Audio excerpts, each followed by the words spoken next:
So today we're going to crack open the books on Detroit's heavy hitters and what turned out to be a really, really wild 2025. And look, this isn't just about cars. This is high-stakes corporate drama with billions, literally billions of dollars hanging in the balance. So what's actually going on behind these massive numbers? Let's get into it. And yeah, this is the core of it right here. This is the mystery we're unpacking today. How on earth, in the exact same market, dealing with the same problems, did two of the biggest names in the business end up on completely different financial planets? One is swimming in cash, the other is dealing with a loss that is just, well, it's mind-boggling. You're going to want to stick around because the answer tells you everything you need to know about where the auto industry is headed. But look, before we can really do an autopsy on Detroit, we have to zoom out. We've got to understand the global battlefield. The entire world map of the auto industry is being redrawn right now. And believe me, what happens in Shanghai now has a direct impact on the assembly lines in Michigan.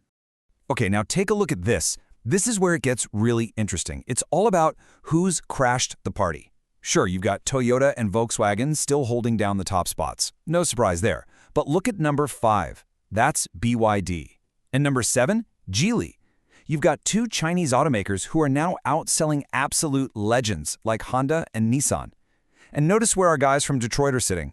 GM is just hanging on at number 6, and Ford has slipped all the way down to 9th. This, right here, is the new world order. In this chart, man, this shows you everything you need to know about momentum. It's not just about how many cars you sell, it's about which direction you're heading. While a new player like BYD is posting almost 8% growth, which is huge, you've got these established Japanese titans like Honda and Nissan actually shrinking. This is the pressure cooker that GM and Ford are living in every single day. All right, so to really get under the hood of these companies, to solve our $8 billion question, we need the right tools. We're going to break down 3 key ideas that tell the real story behind the curtain. And don't worry, no jargon, no boring accounting speak. We're talking about the concepts that really decide who wins and who loses in this game. First up, profitability. Forget words like EBIT margin and all that nonsense. Just think of it like this. After you sell a car and you've paid for all the steel, the tires, the people who built it, and you've kept the factory lights on, how much actual cash is left in the cookie jar? That's it. That number tells you how healthy the business really is. Next up is asset efficiency. You know, car makers spend billions, and I mean billions, on factories and robots. So the question is, are those incredibly expensive toys actually working hard, churning out cars and making money? Or are they just sitting there, becoming multi-billion-dollar paperweights? We want to know who's making their factories sweat.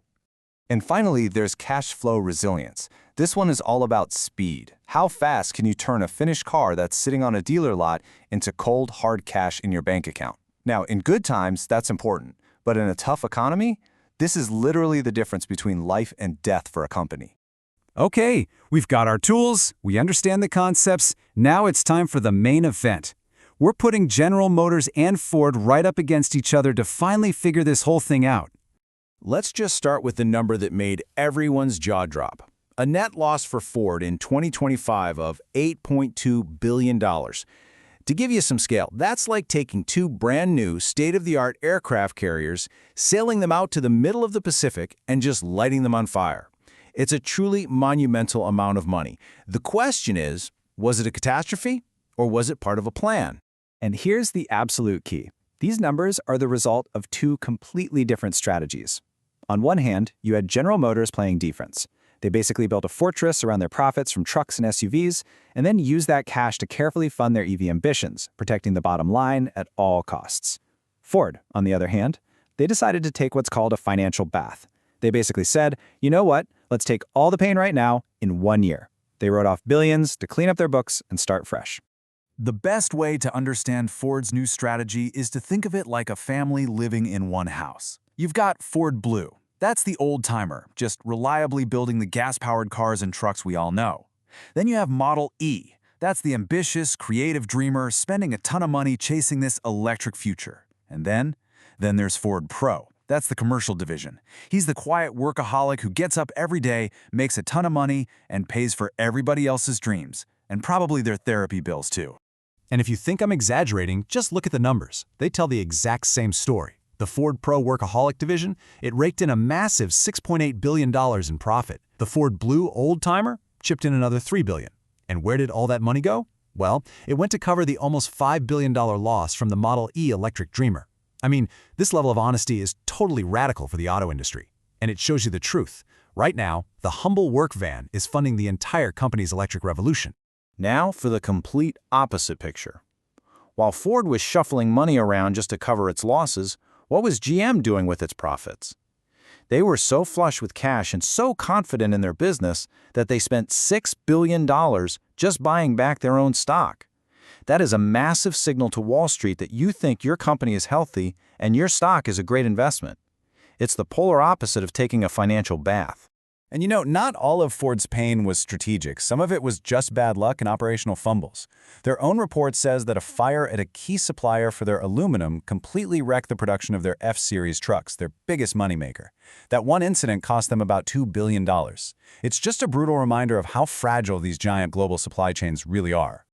Okay, so we've looked at the strategies, we've seen the big, splashy numbers, now it's time for the payoff.